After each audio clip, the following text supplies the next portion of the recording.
Good morning. It is 6:27 a.m. on Saturday, January 31st, 2015. I just got up. I'm Christiana Ellis, and this is 5 more minutes. I am extra tired this morning and will definitely be going back to bed after this because I was out late seeing two movies.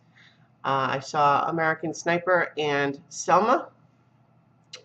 I'll get more into those because Mike and I are later tonight, this is Saturday, are going to be recording the next update to our Oscar marathon. So you can watch us live as we do that tonight, or it'll be on YouTube later. But the short version is American Sniper is extremely well made and exciting, but ultimately felt a little bit hollow to me. It wasn't quite what I expected, either from the people criticizing it or the people applauding it.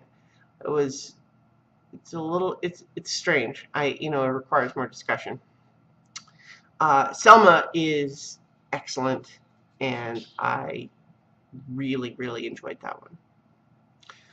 All right, so as promised yesterday, what I want to do today is spend a little bit of time talking about the first comic book that I ever bought, which I absolutely still have. I think I said yesterday that it was 1986, but it is in fact actually February 1987. This is Superman Volume 2.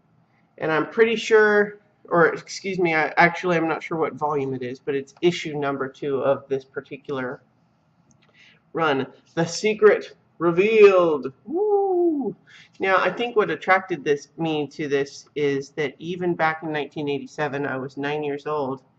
It's a computer on the cover, and I think that's what appealed to me. I'm trying to remember if we had our first computer yet at that point. I'd have to look up the timeline. I think we had an Apple IIe knockoff called a Laser 2. Anyway, Superman, The Secret Revealed. So, I had some interest in Superman probably, but the computer on the cover is, I think, what made me want to buy it at the time. And it's interesting going back because, first of all, you have these old school ads that still had the M&M guys, but you can also see that it's much more like the newsprint style paper and coloring compared to more modern comics, which use a glossier paper with like richer colors. The story of this issue, and I've reread it already, so I was kind of delighted to reread it, first of all because it allows me to catch references to things that I've learned about since, that when I read this at the time, I had no idea it was just a bunch of weird stuff happening. It's also interesting to simultaneously enjoy the nostalgia of it, of like the different storytelling that they had back then, at the same time as recognizing that, this is not the Golden Age or even Silver Age Batman, where he's like, "Come on, chum," and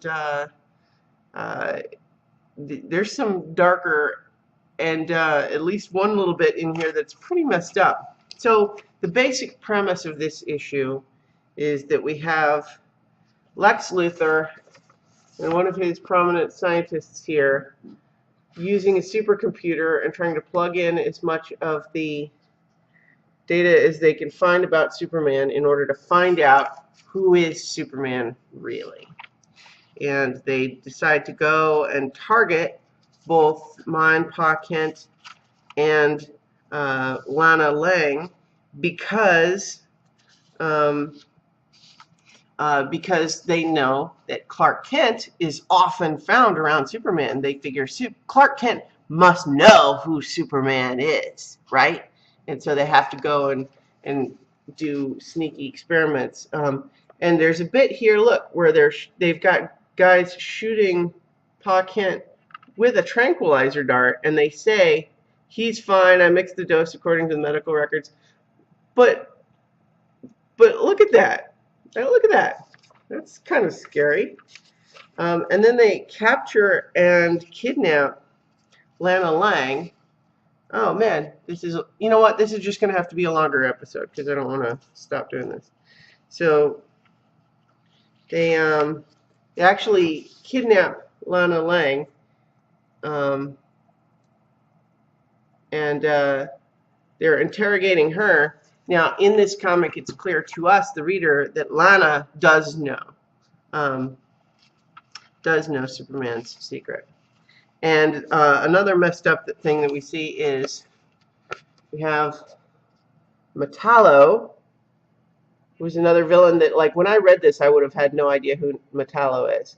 But Metallo is like a cyborg with a human brain that has a kryptonite-powered heart. And it's clear from this issue that Superman and Metallo tangled in the previous issue. But then Lex actually stopped Metallo from killing Superman because Lex wants to kill Superman. And Lex thinks, hey, that kryptonite heart you have sure seems like it would kill Superman, so gimme. And he literally yanks the kryptonite heart out of Metallo, apparently killing him, although they don't go into that after we see Lex holding up the chunk of kryptonite. Like, now, one of the other things that this issue goes into is that Lex is repeatedly shown as very cavalier towards kryptonite radiation. Like, all of his employees are wearing like these radiation suits, and they're warning him, hey, what are you doing handling the kryptonite like that with no radiation suit? And he just has this line about, like, let's see, where,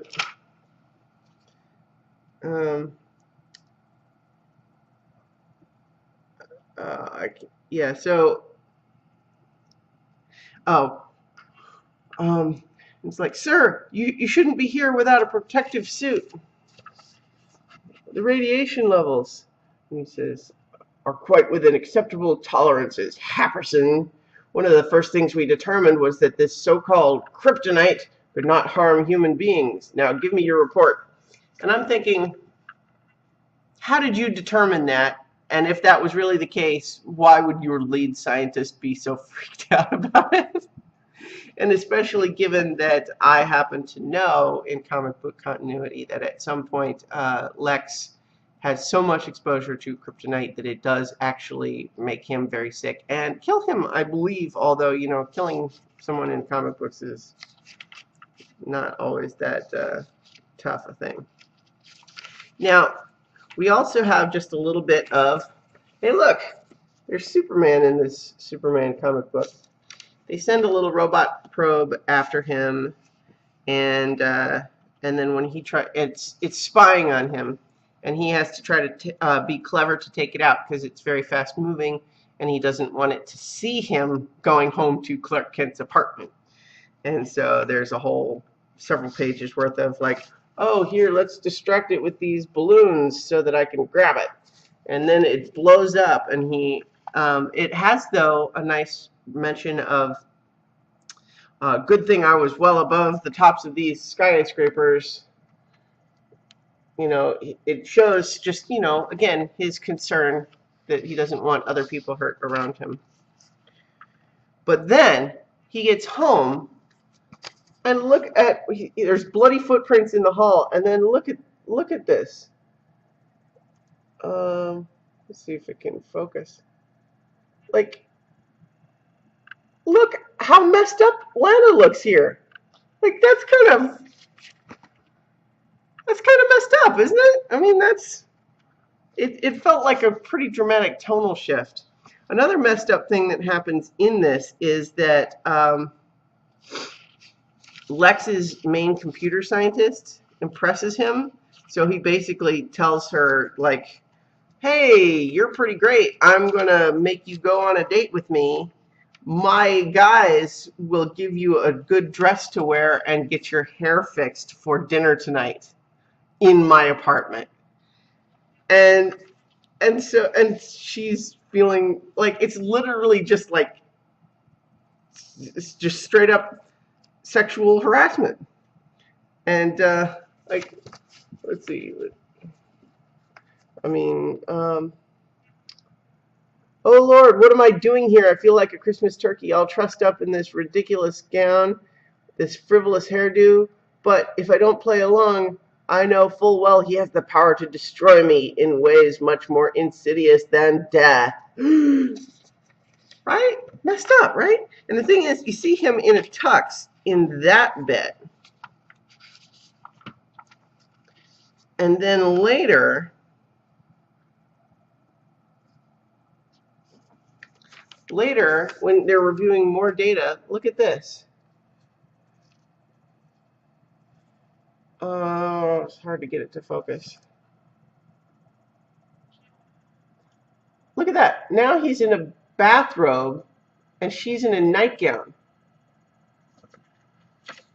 There's no additional explanation there, but and that's literally on the opposite page from this panel where Lana is so beat up and talking about how they literally tortured her, but that she didn't spill Clark Kent's secret.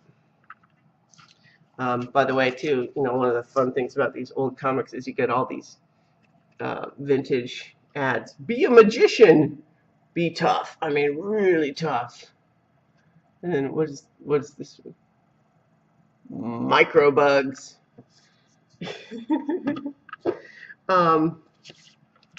So, and then Superman tracks down two of the guys that were going around to harass his parents, and Lex literally blows up a whole factory with Superman and these guys inside for no apparent reason other than to make Superman mad, because he knows that won't hurt Superman. So at least in the context of the comic book, it implies that the whole plan is just like, hey, let's blow up this factory so that Superman will be mad and come to confront me, and then I can show him my nifty new kryptonite ring I made from Metallis Heart. There's also a bunch of really weird loose continuity about what his guys did to Ma and Pa Kent, because they never really say, but Superman's acting really mad, and then later, after Lex Luthor lets him go, he literally says, well, let's see.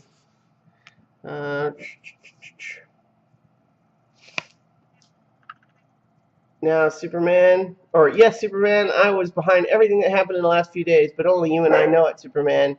There's no way on earth you can connect the burglary of the Kent home or the kidnapping of the Lang woman with Lex Luthor, Superman. Now get out of my office before I call a cop. And so literally, Superman does not beat Lex in this issue. Lex just lets him go, basically saying, I can kill you anytime I want now. Now you go think about that. So anyway, then returning to the Kent home, Superman is acting like his parents are gone forever, even though nobody ever said that they were kidnapped or even harmed. I mean, all he knew is that their house was burgled. But then he goes back and he's like shocked. Like, oh, look, you're okay. So that was weird because, like, again, it's like nobody ever told him that there was anything else more that happened to them. But here is the big climax to this issue that leads up to, the Clark Kent is Superman on the computer. And I have to say that, I've already talked a fair amount about all of these other things that were interesting in rereading, but this is the bit that I'm pretty sure even when I was 9, I thought it was dumb. Because they finally analyzed all of this data that they got, clack, clack, clack, because that's the sound that computers make in 1987 is click, click, click, whir, clack. Clack is the big finish there. Clark Kent is Superman. But, oh my God, does that mean that Lex now knows that Superman is Clark Kent? And you can see his computer scientist finally saying, oh my goodness, that would never have occurred to me. And yet, given the body of the evidence is so logical, so flawlessly logical. But does that mean that Superman now, or Lex now knows that Clark Kent is Superman? No. Because look at this. It's like logical to a machine, perhaps. There we go. Yes, a soulless machine might have that deduction, but not Lex Luthor. I know better. I know that no man with the power of Superman would ever pretend to be a mere human. And so basically he doesn't believe it, and he fires this computer scientist lady, to her great relief, for having the computer mess up. And he just doesn't believe it. And I'm thinking, what? Because here's the thing about superhero comics, and Superman in particular. We all just kind of have to pretend that it's not super dumb that nobody can't tell Superman is Clark Kent, right? I mean, anyone who... Lena, come on. She agrees, though, that this is ridiculous. Anyone who ever got a good look at both Superman and Clark Kent is going to immediately see that they're the same guy. And we just have to kind of pretend that that's not true. It's part of the social contract of reading comics, right? It's kind of like on the Arrow TV show. You know, he wears a hood down over this much of his face, and he talks like this, and that's why people that he sees every day and that know him very well don't recognize that he's actually Oliver Queen. I'm like, what? But no, it's a trope from the superhero universe. We accept it because we have to. It's just part of it's part of the price we pay when reading these stories.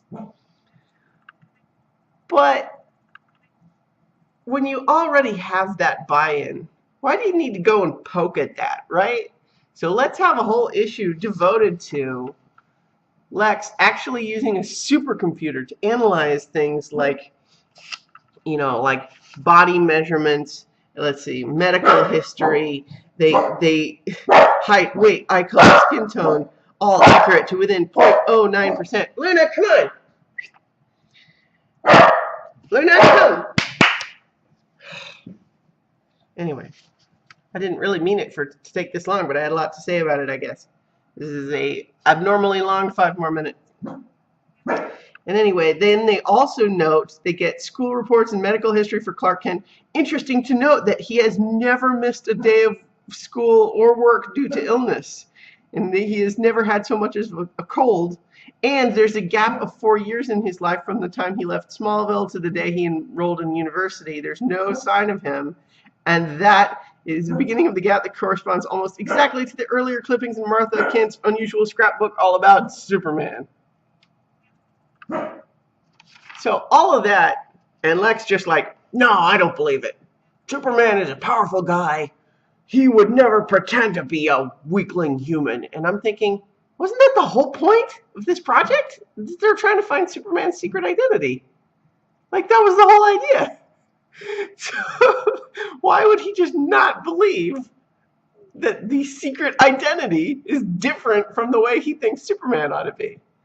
This is a super, super dumb story in this comic book. So anyway, that's just I really kind of enjoyed revisiting it, and it's, you know, it's a fun serendipity that I even have it still after all this time. But boy, yeah, you know. So Superman #2. John Byrne and Terry Austin. Let's see if, again, focus is hard. February 1987 was 75 cents, $1 in Canada, and 40 pence in the UK. So, obviously, it's longer than a 5-minute thing, but you guys tell me, was this fun for you? Would you like me to do that more often? I've got a bunch more of these old comics. I could, you know, pull one out at random and reread it and talk about what I remember about it. Or what I could do also is just keep it to a 5-minute quick capsule review instead of going over it in detail like this one. But I guess let me know. So in the meantime, I'm Christiana Ellis. I'm at christianaellis.com. at Christina Ellis on Twitter, and so on and so forth. Sorry this one was so long, or maybe you like it. Tell me. I don't know. Anyway, I will talk to you guys later. Be back tomorrow for 5 more minutes. Or maybe more. Who knows?